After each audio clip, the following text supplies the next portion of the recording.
আসসালামু আলাইকুম, সবাই কেমন আছেন? কুমিল্লা এবং নোয়াখালীকে নিয়ে এবার আমাদের অ্যানি ভাই লক্ষ্মীপুর সদর ৩ আসন থেকে উনি মুখ খুললেন। কি আপনাদের বিশ্বাস হয় না?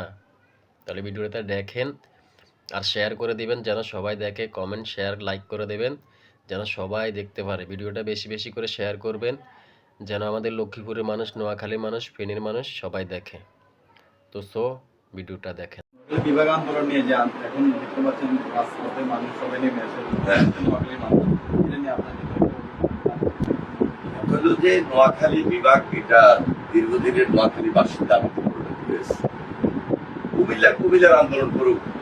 আমরা নোয়াখালী বিভাগটা চাই এই কারণে যে গ্রেটার নোয়াখালী তার নিজস্ব সক্রিয়তা আছে, আমাদের নিজস্ব সংস্কৃতি, আমরা আমাদের এরিয়াগত অবস্থান, কথাবার্তা, সবার সঙ্গে আমাদের যে ঢাকা শহর রাজধানীতে সবার সঙ্গে যে এঙ্গেজমেন্ট, এটা একটা অবস্থান করে দিয়েছে।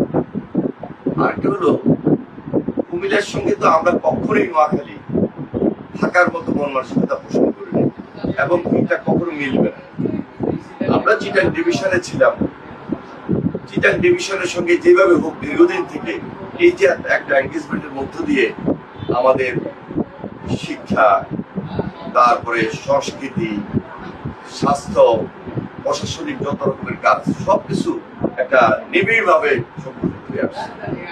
সুতরাং আমি মনে করি যদি বিভাগ হয় তাহলে গ্রেটার নোয়াখালী, বৃহত্তর নোয়াখালী আগেই বিভাগ হওয়া উচিত ছিল, যেহেতু হয় নাই। ভবিষ্যতে আমরা প্রত্যাশা রাখবো যে বিভাগ নোয়াখালীকেই প্রাধান্য দিয়ে করতে হবে, এই আমাদের সবার দাবি। এবং এটা রাজপথে চলে গেল, আমি মনে করি এটা রাজপথের কাজ না, টেবিলের কাজ, এটা আলোচনার কাজ। এবং এটা ব্যাপক একটা আন্দোলনটা এমনভাবে করতে হবে রাস্তায় না যে আমরা আমাদের গ্রেটার নোয়াখালীর অনেক অফিসার আছে, অনেক মুরব্বী আছে, ব্যবসায়িক ক্ষেত্রে আমাদের বিশেষ অবদান এই দেশের প্রতি আমরা রাখছি। গ্রেটার নোয়াখালীর ব্যাপারে তো আমার মনে হয় বলে শেষ করা যাবে না। যদি বলতে যাই অনেক কথা, বাংলাদেশের উন্নয়নে, বাংলাদেশের সেই মুক্তিযুদ্ধ আন্দোলনের সংগ্রামে নোয়াখালীর ভূমিকা ছিল অপরিসীম। সবকিছু বিবেচনা করে নোয়াখালী পায়। ধন্যবাদ।